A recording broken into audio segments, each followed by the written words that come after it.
नमस्कार दोस्तों, स्वागत है आपका हमारे YouTube चैनल पर। और हम लोग इस वाले वीडियो में सीटेट के सिलेबस के बारे में विस्तार पूर्वक चर्चा करने वाले हैं। तो चलिए स्टार्ट करते हैं।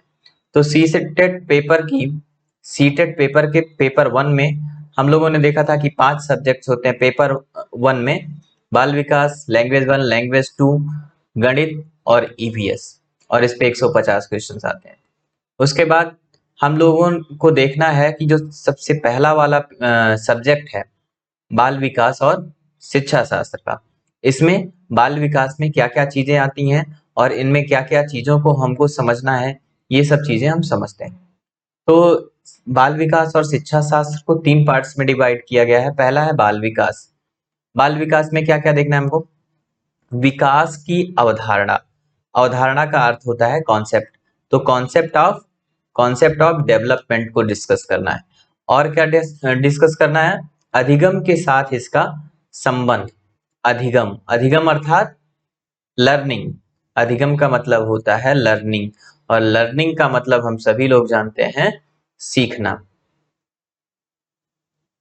ठीक। अब दूसरी बात हमको क्या जानना है? बालकों के विकास के सिद्धांत, अर्थात बालकों का जो विकास होता है वो किस किस स्तर पर और कौन कौन सा विकास होता है। ना सिर्फ उनका शारीरिक विकास, बल्कि मानसिक विकास और उनका आंतरिक, उनका सामाजिक विकास, उनका मनोगत्यात्मक विकास, कॉग्निटिव डेवलपमेंट भी हम लोगों को देखना पड़ता है। आनुवांशिकता और पर्यावरण का प्रभाव। बच्चों का जो विकास होता है वो धीरे धीरे जब बड़े होते हैं तो उनके गुणों में परिलक्षित कुछ चीजें उनको अपने माँ बाप से अर्थात आनुवांशिकता के आधार पर प्राप्त होती हैं।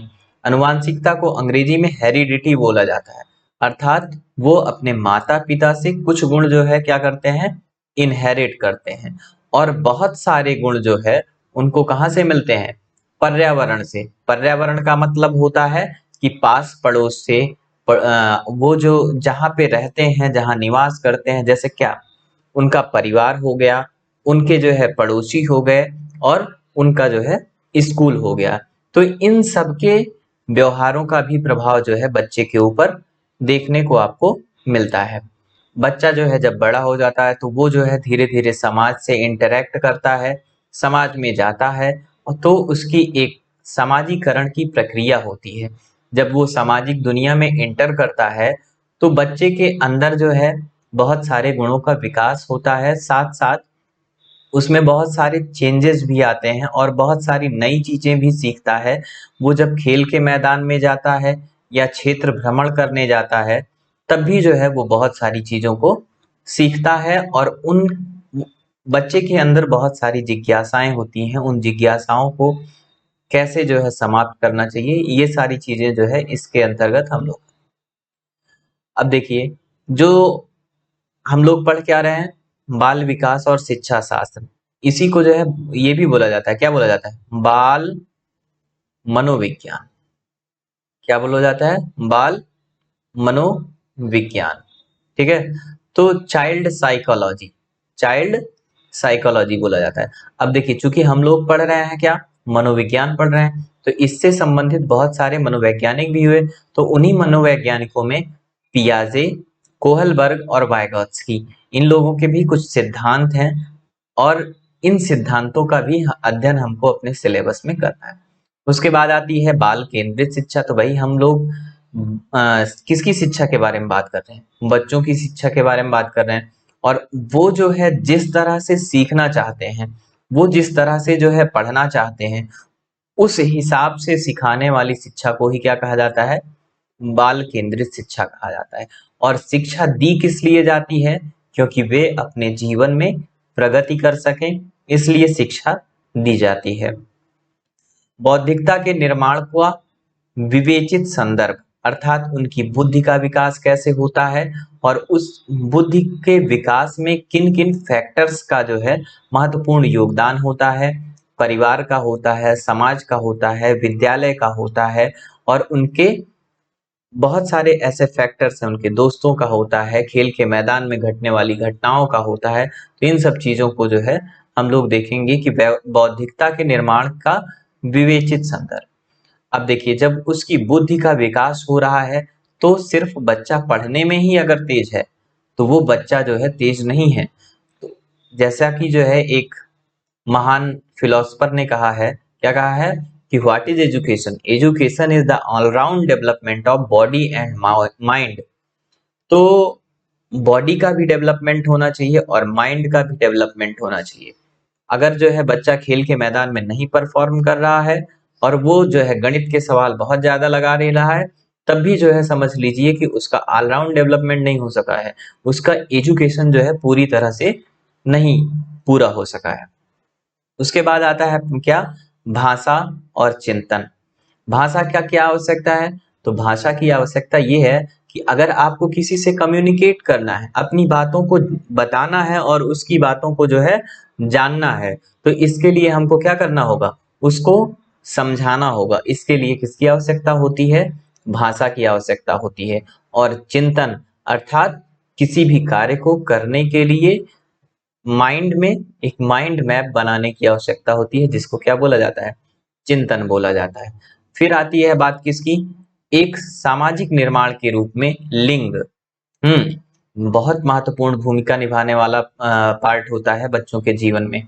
बच्चों को बचपन से ही हम लोग सिखाने लगते हैं कि भाई तुम लड़के हो, तुम बहुत मजबूत हो, तुम इमोशनली जो है बहुत मजबूत हो, और तुम लड़की हो, तुम ये नहीं कर सकती, तुम जो है ज्यादा हंस नहीं सकती हो, तुम बहुत ज्यादा दूर तक दौड़ नहीं सकती, तुम खेल नहीं कर सकती, तुम्हें सिर्फ जो है कहाँ रहना है? घर में रहना है, चौका बासन करना है। ठीक है? तो इस इन सब चीजों की लैंगिक पूर्वाग्रह जो होते हैं, लैंगिक पूर्वाग्रह, अच्छा पूर्वाग्रह, पूर्वाग्रह का क्या मतलब होता है? कि पूर्व में, मतलब कि जैसे हमने देखा लड़की, तो पूर्व में ही बनाई गई धारणा को ही पूर्वाग्रह बोला जाता है। ठीक है? ल- तो लड़की देख लिया तो उसको मैंने डिसाइड कर लिया, अच्छा ये बहुत ज्यादा हार्ड काम नहीं कर सकती है। ठीक है? तो लिंग की क्या भूमिका है? उसके लिंग को लेकर के जो है, अर्थात लड़के और लड़कियों को लेकर के लोगों में क्या जो है पूर्वाग्रह है, पूर्व की क्या उनकी धारणाएं हैं, और इनका जो है उनके शैक्षिक व्यवहार पर क्या असर पड़ता है, इन सब चीजों के बारे में इस टॉपिक के अंतर्गत हमको करना है।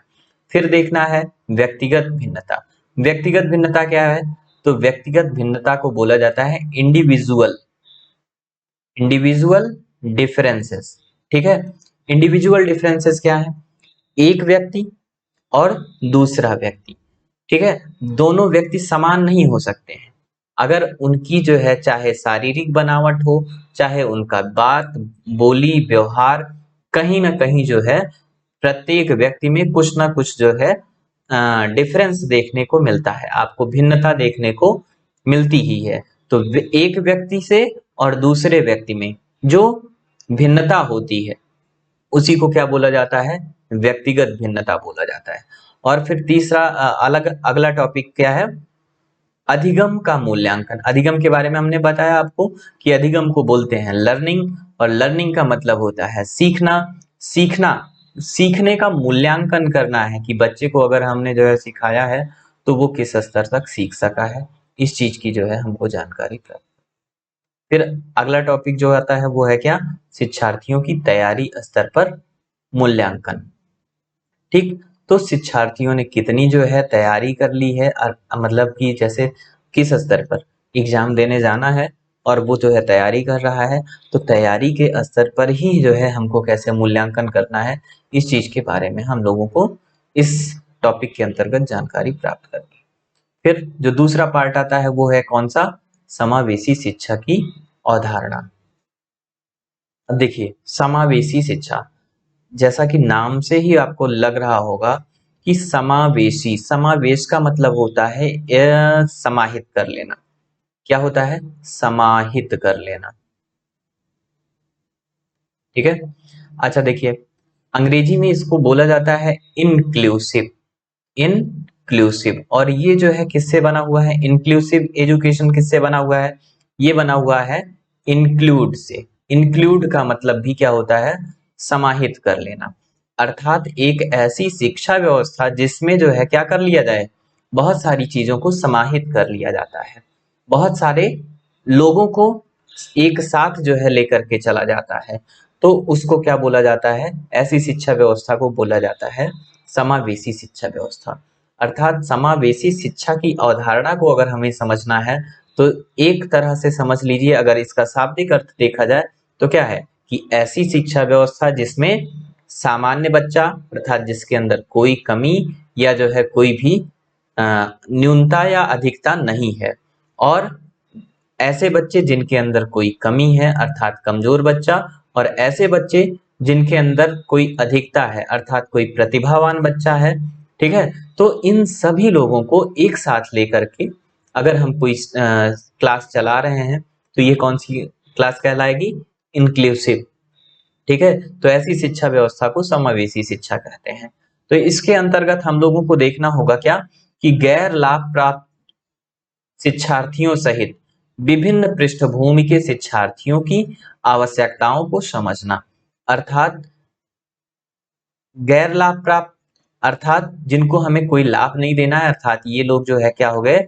सामान्य तौर पर क्रियाकलाप करने वाले बच्चे हो गए।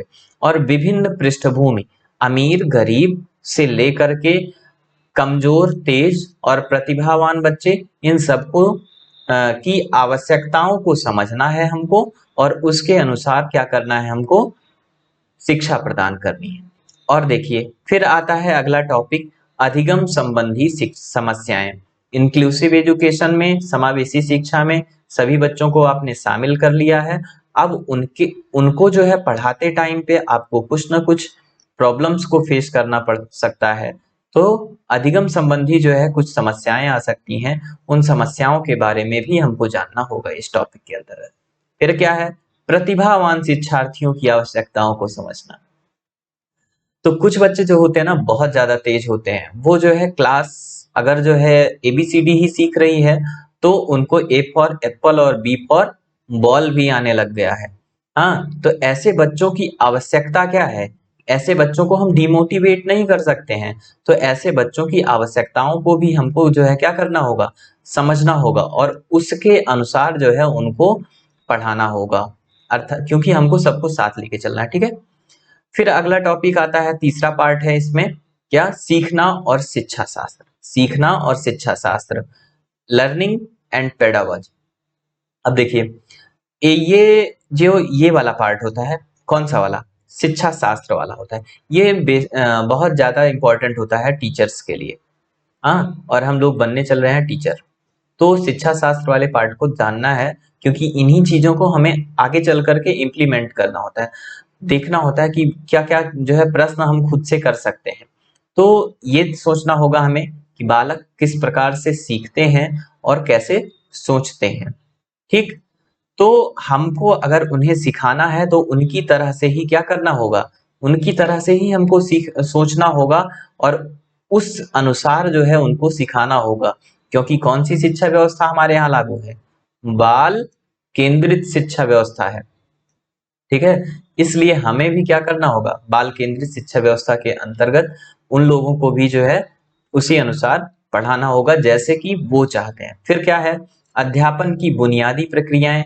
अर्थात हम जब पढ़ाने जाते हैं, अध्यापन मतलब होता है टीचिंग करने जाते हैं, तो जब टीचिंग करने जाते हैं तो उस समय हमारी बेसिक प्रोसेसेस क्या है, हमको क्या क्या चीजें जो है ध्यान में रखनी है, और क्या क्या चीजें जो है कैसे कैसे वहां क्लासरूम में क्या इम्प्लीमेंटेशंस कर रहे हैं, ये देखना होगा। फिर है बालकों को अधिगम की वैकल्पिक संकल्पना। अर्थात जैसे कुछ बालक होते हैं उनकी कुछ सीखने के लिए स्पेशल नीड है, या जो है कुछ ऐसे भी बालक हैं जो कि जो है स्कूल ही नहीं आ सकते हैं, उनके मम्मी पापा उनसे बहुत ज्यादा काम करवाते हैं, और उस काम को करने के बाद उनके पास टाइम ही नहीं मिलता है।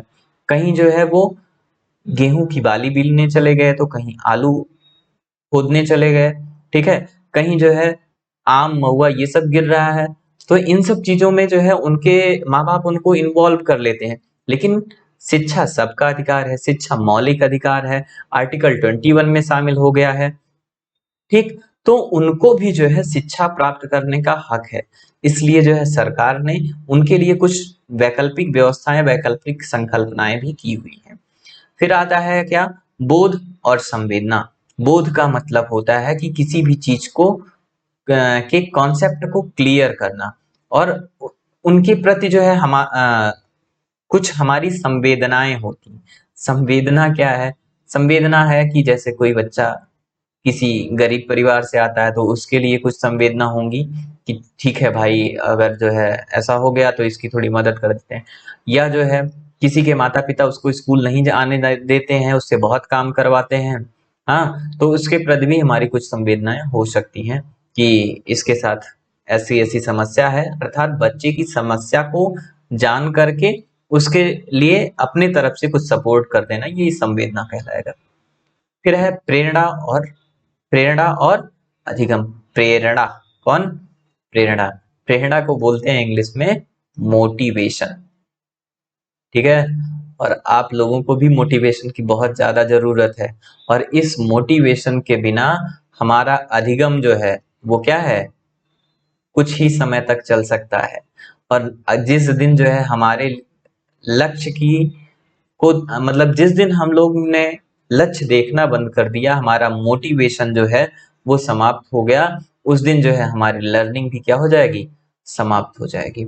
फिर है अगला, अधिगम में योगदान देने वाले कारक। अर्थात अधिगम अर्थात लर्निंग में कौन कौन से कारक यानी कौन कौन से फैक्टर्स, ठीक है, कौन कौन से फैक्टर्स काम करते हैं, कौन कौन सी चीजें जो है कौन कौन से, जैसे दो चीजों का मेन वो होता है लर्निंग में भी, एक अनुवांशिकता का और दूसरा है वातावरण का। आप भी कहते हैं कि हमारा माहौल नहीं बन पा रहा है, तो एक फैक्टर ये हो गया कि माहौल नहीं बन पाता है, इसलिए हम लोग क्या नहीं कर पाते हैं, लर्निंग नहीं कर पाते हैं। ठीक, तो ये रहा हमारा जो है चाइल्ड साइकोलॉजी या चाइल्ड डेवलपमेंट एंड साइकोलॉजी का पूरा सिलेबस, जिसके बारे में हमें आगे के वीडियोस में डिस्कशन करने हैं, और एक एक टॉपिक को हम लोग बहुत अच्छे ढंग से एकदम एग्जाम पॉइंट ऑफ व्यू से एकदम सॉल्व करने वाले हैं। तो हमारे साथ आप बने रहिएगा। ठीक, चलिए आगे डिस्कस करते हैं लैंग्वेज की। लैंग्वेज वन, देखिए ज्यादातर लोग जो है हिंदी भाषी राज्यों से हैं, हिंदी वाले ही हैं। तो जो जो वाली लैंग्वेज, यहाँ देखिए मैं क्लियर कर देना चाहूंगा, जो वाली लैंग्वेज जो है आपको बहुत ज्यादा तरीके से अच्छे से आती है, क्योंकि वही वाली जो है आपको लैंग्वेज वन चूज करना है। ठीक है, तो नहीं तो कभी कभी ऐसा होता है कि इसमें लैंग्वेज वन में ही आपको इंग्लिश और संस्कृत दो बांग्ला गुजराती सब चूज करने का ऑप्शन होता है, तो लोग कभी कभी हिंदी की जगह पे इंग्लिश ले लेते हैं या जो भी।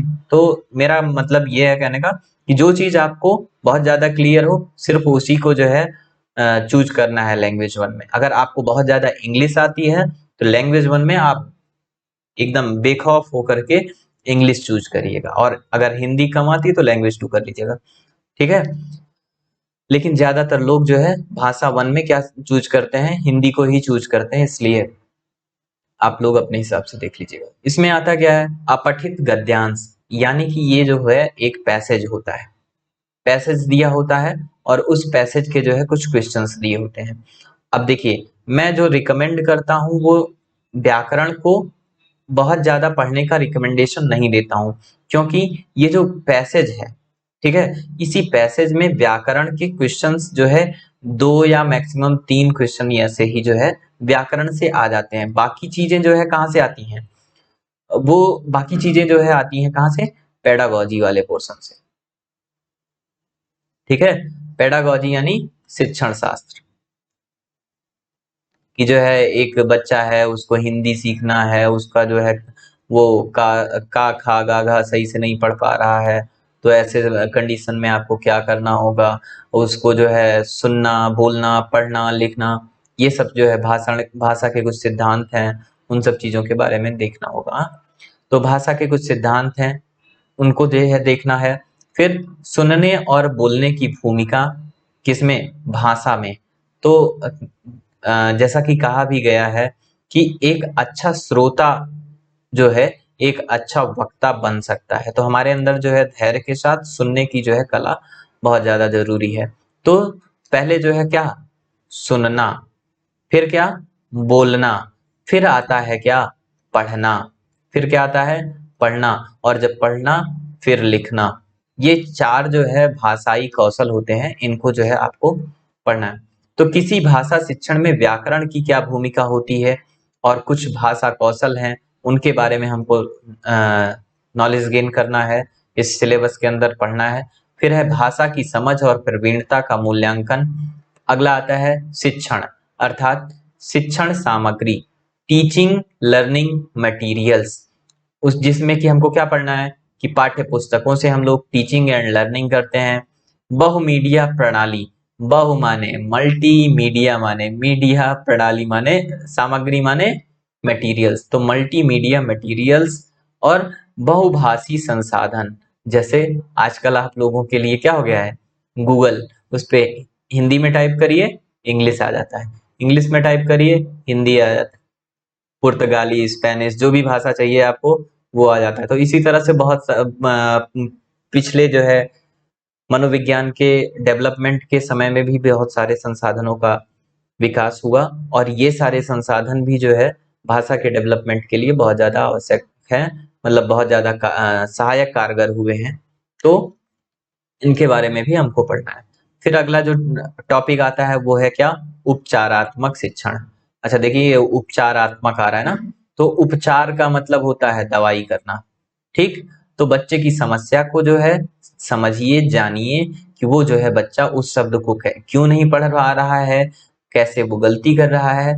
तो उस समस्या को जान करके उसका जो है क्या करना है, आपको उपचार करना है, और ऐसे शिक्षण प्रणाली को क्या कहा जाता है, उपचारात्मक शिक्षण प्रणाली कहा जाता है, ठीक है। अब इसके बाद आता है क्या, इसके बाद आता है आपका लैंग्वेज 2, ठीक।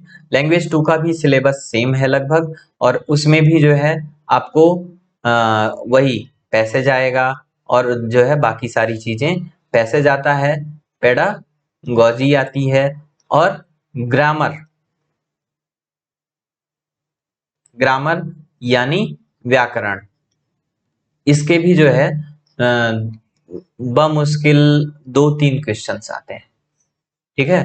बमुश्किल 2-3 क्वेश्चंस आते हैं, तो इनको जो है ज्यादातर फोकस जो होता है हमारा ये वाले पोर्शन पे होता है कि पैसेज कैसे सॉल्व करना है। पेडागॉजी में जो है कुछ जो है हमको क्या मिल जाते हैं, कीवर्ड्स मिल जाते हैं कि भाई जहाँ पे ये चीजें आ जाती हैं, हाँ, ये वाले क्वेश्चंस की जो है उस बच्चे को जो है शामिल कर लेना। किसी भी क्रिया विधि में, किसी भी चीज में जब बच्चा ज्यादा शामिल हो जाता है ना, खुद भी उसके साथ साथ काम करने लगता है, तो उससे बच्चा बहुत ज्यादा सीखता है।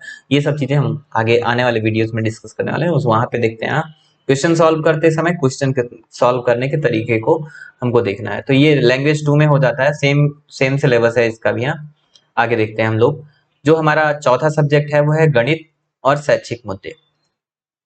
तो बेसिकली मैं आपको बता देना चाहूंगा कि यहाँ पे हम लोग बात कर रहे हैं किसकी, पेपर 1 की बात कर रहे हैं।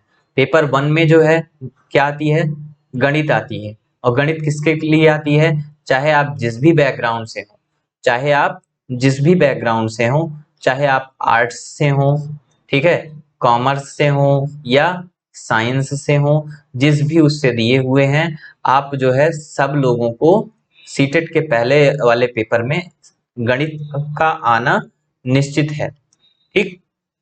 देखिए इसके टॉपिक्स क्या हैं, ज्यामिति यानी ज्योमेट्री, आकार और स्थानिक समझ, शेप एंड साइज जो है इसको समझने के लिए, हमारे चारों ओर विद्यमान ठोस पदार्थ, इसको भी आप लोग जानते हैं कि आपके चारों ओर क्या क्या चीजें हैं, संख्याएं यानी नंबर्स, जोड़ना और घटाना, गुणा करना, विभाजन करना, मापन, भार, समय, परिमाण, आंकड़ा प्रबंधन, पैटर्न राशि, अंकगणित, गणित, तार्किक सोच की प्रकृति, ठीक है। अच्छा देखिए, ये सारी चीजें आपको लग रहा होगा कि अरे ये तो एकदम हलवा है, ठीक है, लेकिन जो वहां पे अगर क्वेश्चन आता है तो वो हलवा वाला नहीं आता है। वहां पे दोनों लोग देते हैं, आर्ट साइड वाले भी पेपर दे रहे हैं और साइंस वाले भी पेपर दे रहे हैं। तो यहाँ से जो क्वेश्चंस आते हैं, एक दो सॉल्व करने वाले तो आ ही जाते हैं। इसमें जो मेन मुद्दा होता है ना, वो 15 क्वेश्चंस जो है पेडागॉजी से पूछता है कि अगर आपको बच्चे को जो है जोड़ सिखाना है तो कौन सी विधि जो है सबसे ज्यादा उपयुक्त होगी, हाँ, आप उसको जो है कैसे पढ़ाएं कि उसकी समझ में आ जाए। तो ये चीज जो है ऐसे ऐसे करके क्वेश्चंस आते हैं, कठिन नहीं होते हैं, बस आपको पकड़ना क्या है भैया, ये वाली चीज, कीवर्ड्स वाले। ठीक, आगे देखते हैं कि फिर है पाठ्यक्रम में गणित का स्थान, कि पाठ्यक्रम में गणित को क्यों रखा जाना चाहिए, गणित क्यों अनिवार्य है। तो गणित की भाषा, लैंग्वेज ऑफ मैथमेटिक्स, सामुदायिक गणित, अगर आप जो है जैसे समुदाय में रह रहे हैं, घर पे आपके जो है कुछ भी सामान आता है, या जो है बच्चे खेलने गए हुए हैं, तो वहां पे जो है कुछ कंकड़ पत्थर जो वाला खेल खेलते हैं, तो सामुदायिक गणित उसको बोला जाता है कि समुदाय में हैं और वहां पे भी जो है गिनती सीख ले रहे हैं, जोड़ना सीख रहे हैं। ठीक, उसके बाहर नहीं जाना है, उसके अंदर नहीं जाना है, तो थोड़ा नाप वाप सीख ले रहे हैं। तो ये सब चीजें जो है सामुदायिक गणित के अंतर्गत आ जाती हैं। फिर है औपचारिक और अनौपचारिक तरीकों के माध्यम से मूल्यांकन। औपचारिक, जिसमें जो है हम सिर्फ एक ही काम अर्थात मूल्यांकन के काम को करने के लिए बैठे हुए हैं, तो वो औपचारिक मूल्यांकन है। और अनौपचारिक मूल्यांकन क्या है? अनौपचारिक मूल्यांकन में होता ये है कि बच्चा कुछ भी कर रहा है, हम बस उसको वैसे वॉच कर लिए, उसके लिए हमने उसका सिलेबस नहीं फिक्स कर रखा है कि तुम्हें इस दायरे में रह के ही जो है आपका मूल्यांकन किया जाना है, तो वो अनौपचारिक मूल्यांकन हो गया। फिर लास्ट में आती है कि गणित शिक्षण में जो है उसकी गणित शिक्षण की समस्याएं क्या हैं, इस चीज के बारे में भी हमको जानना होगा कि गणित की शिक्षण व्यवस्था में गणित समझाते समय बच्चे को क्या क्या समस्या आती है, ये सब चीज जो है हमको समझना है। ठीक, और फिर आता है त्रुटि विश्लेषण और सीखने और शिक्षण के संबंधित पहलू। सॉरी, त्रुटि विश्लेषण अर्थात जब बच्चा जो है कहीं पे त्रुटि कर दे रहा है, 2 धन 2 4 ना लिख करके वो 3 लिख दे रहा है या 5 लिख दे रहा है, और सीखने और शिक्षण से संबंधित पहलू अर्थात हमारे शिक्षण अर्थात टीचिंग और बच्चे की लर्निंग, इन दोनों से रिलेटेड जो एस्पेक्ट्स हैं गणित शिक्षण में, उस चीजों को हमें समझना होगा यहाँ पे। फिर आता है नैदानिक और उपचारात्मक शिक्षण, ये बहुत इंपॉर्टेंट टॉपिक है, इससे जो है हर साल सीटेट में क्वेश्चन आते ही आते हैं, तो इसको बहुत ज्यादा जानना है। नैदानिक, नैदान निदान कहाँ लिखा रहता है? जहाँ पे पैथोलॉजी होती है, डायग्नोस्टिक सेंटर बोलते हैं ना, तो वहां पे नैदानिक क्रिया की जाती है। नैदान क्या है? निदान क्या है? निदान का मतलब है कि अगर बच्चे को कोई समस्या आ रही है, तो उस समस्या को जानना कि अर्थात कहाँ पे कमी है, वो निदान हो गया। और उस समस्या के अनुसार उसका क्या कर देना? इलाज कर देना अर्थात उपचार कर देना, वो क्या कहलाएगा? उपचारात्मक शिक्षण कहलाएगा। जिससे मतलब ऐसी शिक्षण व्यवस्था जिसमें जो है उस बच्चे की समस्या को जान करके, उस बच्चे की समस्या को जान करके हम क्या कर देते हैं? उसका उपचार कर देते हैं। तो यही नैदानिक और उपचारात्मक शिक्षण कहलाता है। अब अगला आता है पर्यावरणीय अध्ययन, जिसको अंग्रेजी में बोला जाता है इन्वायरमेंटल स्टडीज, ईवीएस। ठीक, तो ईवीएस के अंतर्गत ये जो है कुछ टॉपिक्स हैं जो कक्षा 3, 4, 5 की एनसीईआरटी की किताबों में आपको देखने को मिल जाएंगे। इसके लिए जो है हम आपको एनसीईआरटी बुक कक्षा 3 से लेकर के 5 तक की पढ़ने का रिकमेंडेशन देते हैं, लेकिन फिर भी अगर आपके पास अवेलेबल नहीं है तो आप उसको जो है डाउनलोड कर लीजिए। एनसीईआरटी बुक्स नाम के बहुत सारे गूगल प्ले स्टोर पे एप्लीकेशन है, वहां से ले लीजिए या मार्केट से परचेज कर लीजिए। नहीं तो जो है हम अपने यहाँ पे आपको एक पूरी वीडियो सीरीज जो है चला करके इन सब चीजों के बारे में भी जानकारी दे दिया करेंगे। ठीक है, तो देख लेते हैं कि पर्यावरण अध्ययन में क्या क्या पढ़ना है। परिवार और मित्र, इनके बीच में संबंध, कार्य और खेल, पशु पौधे, इन सब चीजों के बारे में जब बच्चा जो है कक्षा 1, 2, 3, 4, 5 में रहता है तो जाता है, तो उसको जो है क्या क्या अनुभव होता है, क्या चीजें वो जो है जानता है, समझता है, सीखता है, इस चीज के बारे में जानना है। भोजन और आश्रय, जल, भ्रमण, वे चीजें जो हम बनाते हैं। पर्यावरण अध्ययन की अवधारणा और कार्यक्षेत्र, अवधारणा और कार्यक्षेत्र। अच्छा, इसमें भी जो है जब पर्यावरण का क्वेश्चन सॉल्व करेंगे तो उसमें एक जगह पे आएगा एक्टिविटी। ठीक है, जहां कहीं भी एक्टिविटी अर्थात क्रियाकलाप आ गया, क्या आ गया भाई? क्रियाकलाप, समझ लो वहां पे हमको ध्यान देके पढ़ लेना है। क्यों? क्योंकि पर्यावरण में जब बच्चा जाता है और पर्यावरण से जो है वो क्या करता है? इंटरेक्ट करता है, एक दूसरे से जो है आमना सामना करता है। बच्चे का सामना उसके पास पड़ोस और पर्यावरण से होता है, तो वहां पे हमको आ, ये देखने को मिलता है कि उस समय पे बच्चा जो है सबसे ज्यादा सीखता है। ठीक, तो देख रहे हैं पर्यावरण अध्ययन और पर्यावरण शिक्षा, सीखने का सिद्धांत, विज्ञान और सामाजिक विज्ञान में संबंध। ठीक है, विज्ञान क्या है और सामाजिक विज्ञान सोशल साइंस क्या है, दोनों में जो है क्या रिलेशंस है। अवधारणाओं को प्रस्तुत करने का दृष्टिकोण, अब बच्चे को हम कुछ भी पढ़ा रहे हैं तो उसके पर्यावरण से जोड़ करके पढ़ाएं, और उस कॉन्सेप्ट को जो है प्रस्तुत करने का जो दृष्टिकोण होना चाहिए, क्या होना चाहिए, ऐसी चीजों से रिलेटेड होना चाहिए जिससे बच्चा जो है क्या है पहले से ही परिचित है, तो ऐसी चीजों को के हिसाब से जो है काम करना चाहिए। फिर है क्रियाकलाप, भाई साहब ये वाला इंपॉर्टेंट चीज है, ये सिर्फ वर्डिंग वर्डिंग आप याद कर लो। ठीक है, फिर है उसके बाद चर्चा है, फिर शिक्षण सामग्री और समस्याएं। शिक्षण सामग्री में आप यहाँ देख रहे होंगे एड्स लिखा है, तो ये बीमारी नहीं है। ठीक है, एड्स का मतलब होता है शिक्षण सामग्री अर्थात सहायक सामग्रियां, अर्थात जब कभी भी हम कुछ भी चीजें पढ़ा रहे हैं तो उसमें कुछ चीजों का उपयोग हम करते हैं क्या करने के लिए, पढ़ाने के लिए, तो उसको बोला जाता है टीचिंग एड्स। एड्स का मतलब सहायक सामग्री होता है। जैसे हमारा चौक हो गया, डस्टर हो गया, या खेत खलिहान से हम कहीं पौधा एक उखाड़ के लेके चले आए, उससे पढ़ाने लगे। ठीक है, फुटबॉल है, बॉल है, हाँ ये सब चीजें जो है क्या हो गई, टीचिंग एड्स हो गई। और फिर जो है पर्यावरण अध्ययन करते समय कौन कौन सी समस्याएं आ रही हैं, इन सब चीजों के बारे में हमको आगे चर्चा करनी है। ठीक है, चलिए, so thanks for watching the video, and please do like, share and subscribe, and don't forget to press the bell icon. Thank you.